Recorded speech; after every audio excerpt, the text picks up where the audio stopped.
my Bitcoin, which I don't own any cryptocurrency and never had, but if I knew what Bitcoin was when it was 40 cents to pick up a Bitcoin, right?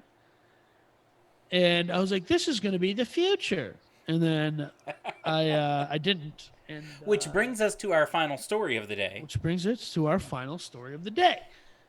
Facebook last year made a massive, huge announcement that it was getting into the cryptocurrency space, and it was sponsoring at that time, which I forget what it was sponsoring a cryptocurrency called Libra. Okay. And the first controversy and they had all of these corporations and banks signed on to endorse and it was the Libra Foundation. So I think it was set up as kind of like a Linux type, like open source kind of positioning. Because listen, I think the one thing people have in Facebook is a lack of trust. So yeah, we're just going to start doing financial transactions on your scam platform that is scraping you my have data. a lack of trust in Facebook. There are millions and millions of people that show every day that they have 100% full faith in Facebook. But go ahead. True. No, so and that by the end of the year, the project had effectively flopped. Of course, it's cryptocurrency. Well, I don't like how you said that. Right? Okay, I'm sorry. Cryptocurrency, and look, all currency, and here's my issue with cryptocurrency is it's no different. It's no different than any other currency. Well, it's a scam, right? It is not a scam. Currency creates... You're a scam. No. Well, your hairline is true, a scam. Depending on who you speak to, especially if you speak to my wife or children. The point is it's all a scam. We all believe the dollar, the American dollar, has value because you and I give it value, and that if I hand you a $1 bill, you agree that that's $1, right? It's all that. Cryptocurrency it's not even that I agree that it's different than a it's stock. Not okay? It is not a stock. But let me say this. I don't want to go down this rabbit hole with you, but I'm telling you, it is not the future. It is the past. It's a regurgitation of an ancient idea that is getting people to go into it, that is only pushed up by people that are just like you, which is great as long as there's enough of them. And when there's not, it goes to zero. Well, here's the thing, right? There's enough of us out there that have cranked Bitcoin. You can buy a slightly used certified Honda Civic, or you can get a string of letters and numbers. Okay? And that's what cryptocurrency is. You can get a thing that you drive around in. Do you realize cryptocurrency is it's literally a term they made up out of thin air to make it sound like it's something unique. It is not. It is a pink sheet stock with nothing behind it. Okay. It is nothing. The OTC pink sheet stock market is cryptocurrency. It's been around for 50 years. Okay. It's no different than the Wolf of Wall Street going, hey, I've got this great Canadian company that makes blah, blah, blah, and it's really two guys out of their garage, and they're going to be the next big thing. Fine.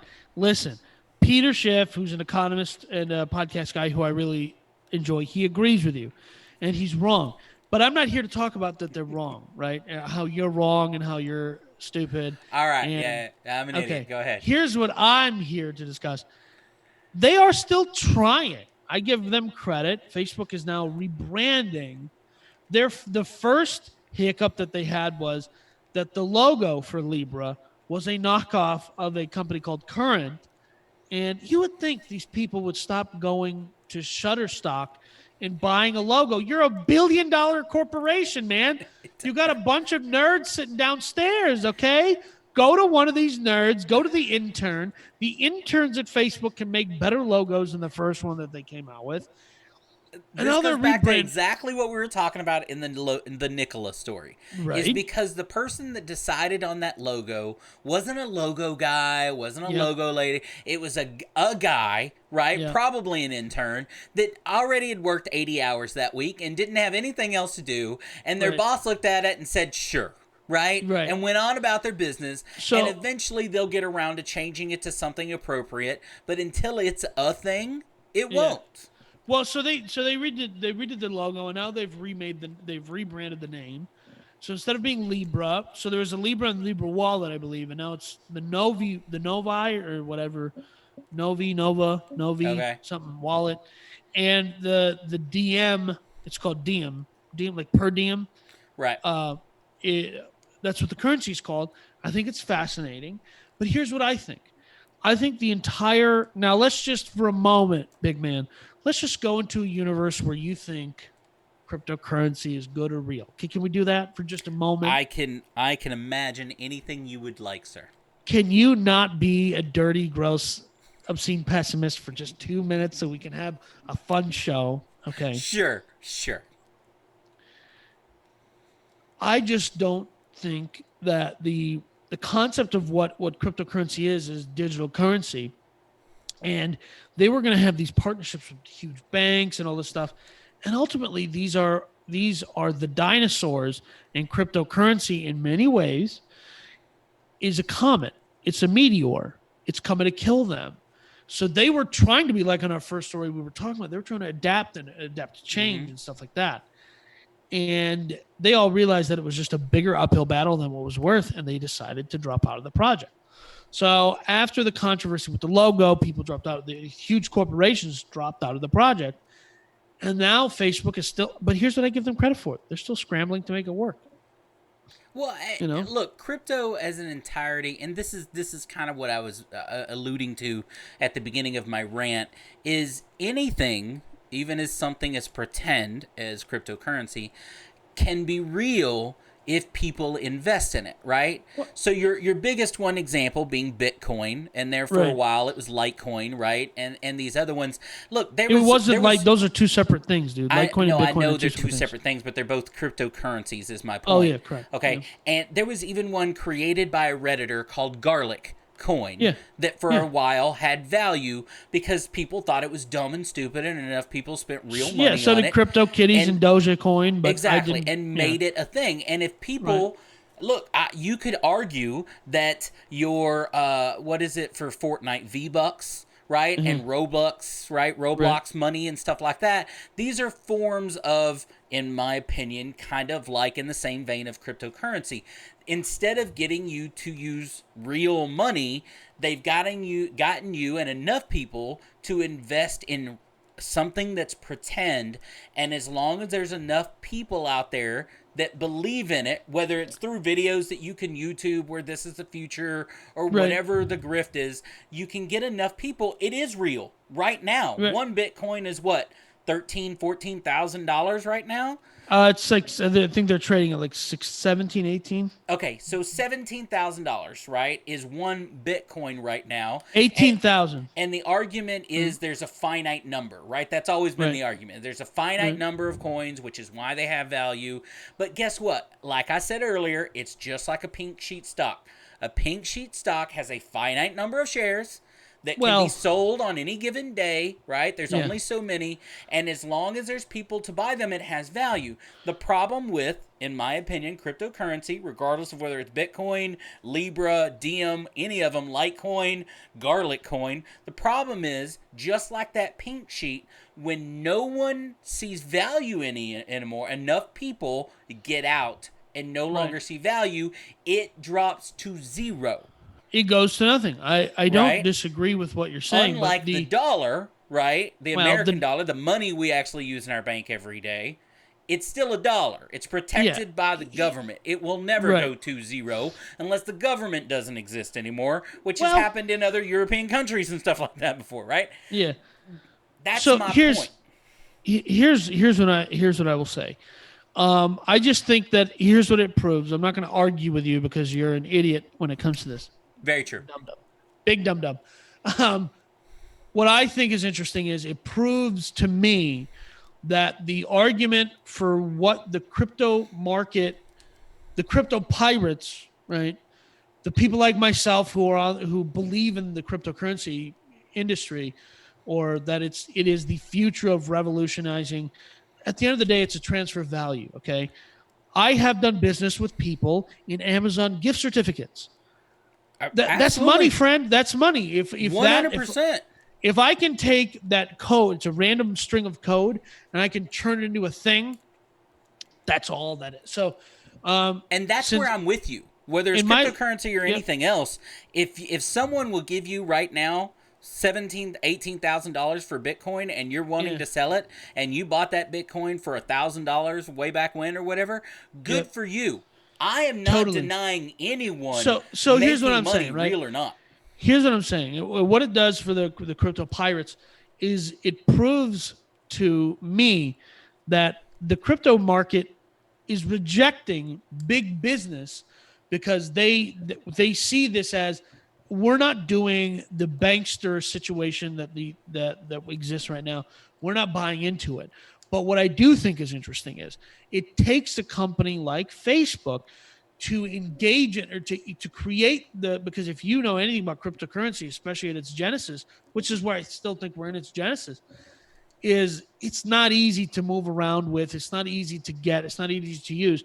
But the minute it becomes like Apple Pay, which, hey, I'm just going to throw something out there. It's all ones and zeros on a computer somewhere. Right. And that's when it will become quote, Jerome unquote, Powell mainstream and real, right? You cannot buy a house in America right now using cryptocurrency. You can buy a car. You can only buy a car in a certain way. And it has to be a dealership that's willing to go around that way. But that's my point. It is not a mainstream process. Not yet. To be able to use cryptocurrency to buy common items, especially large common items. And until that becomes the case, it's a novelty. Right. So let me just say this. It takes a company like Facebook, because my mom has Facebook and she knows how to use it. Sure. Right? But I was going to say something before that. Jerome Powell, the sitting chairman of the Federal Reserve, the bank that holds and creates all of the U.S. currency, was asked recently in a 60 Minutes interview or earlier this year, how did you guys create the money? You guys physically printed money for the stimulus and other things. He goes, well, we printed it digitally. Yes. What does that mean? Okay. You know what that means. It's the same as I know what that else. means, but I'm just saying, if you can call it fake all you want, it's no more real or no faker than the U.S. government saying our money is backed by the full faith and credit of the empire, and that's exactly what it's saying. And that's what I'm saying. Cryptocurrency is backed by nothing. That's the difference. No, the United States government backs up the dollar. Right. That fake money that they digitally created for the stimulus, the whatever $1 billion or $1 trillion stimulus it was, that was backed by the United States government, where cryptocurrency is backed by its so-called investors, which are nobody. It is backed what by I'm getting no at one. though is, here's what I'm saying. What I'm getting at is, we are already in a place where the average person does not have cash in their pocket. We are in a place where I know people who they walk out of their house with their cell phone, and their cell phone has their Apple credit card, and they just tap their Apple credit card on a machine. We're not far away from a company and that's why I give credit to Facebook for saying, yeah, we're going to jump into the cryptocurrency space, because they are going to disrupt themselves. And I give Zuckerstads the credit for having the foresight to go, we are going to get disrupted. Right? People are going to move away from our platform, but if we become MasterCard, right? Right. But again, they're jumping on something that I think you have a big company trying a novelty thing to try and make money at it. And if it works, great. If it doesn't, no harm done. Right? Right. There's so I think very little risk to Facebook, and it's a write-off if it doesn't work. Right? And technically, the foundation, the Diem Foundation, is separate. It's a separate entity from Facebook. It all under the same umbrella. I know. It's all the same thing. So it's still a write-off if it doesn't work. And totally. And if they make some money in the process, this is what people and the average person doesn't always get about big business, especially the tie-in between big business and small business. If I am Facebook and I create Diem as a company, right? and I could use that company because I can just shovel money into it to advertise it, to do different things with it. I don't need it to succeed like you and I think succeed. I can have that company, if I spent $100 million on it, make $500 million over the next 3 years and still close it because it wasn't a success, but I still made $500,000 in profit from that. Billion, you mean? Yeah. Right? So that's not even a success to Facebook. Right, where it would be a success to a small company, right? So they think differently on investments. They think, can I make $1, right, from this, doing this? Do I have a chance of making $1? Do I have a chance of making $1 billion? And then I'm going to test the theory and go on from there. Well, and that's what Google is famous for doing, is they'll put out a product and like, this doesn't work, we're changing it. Absolutely. Right? Well, we're merging this into that. That's why I said earlier in this podcast, I have a lot of respect for companies that embrace change. They look at a decision they've made. This is a big Gary Vaynerchuk thing, right? Is the ability to make a decision and learn from it and change directions if you need to, right? Totally. So I have a lot of respect for that. But I still think, just to piss you off at the end there, I still think that cryptocurrency is bullshit and worthless, but not that you yourself are. You are more of an idiot than that. And I love you for it. This coming from a neckbeard Trekkie. I'm really concerned about your thought. Back to the neckbeard. Why you got to give... Okay, you can call me a fat man, but coming back to the neckbeard just seems mean. Okay? You know...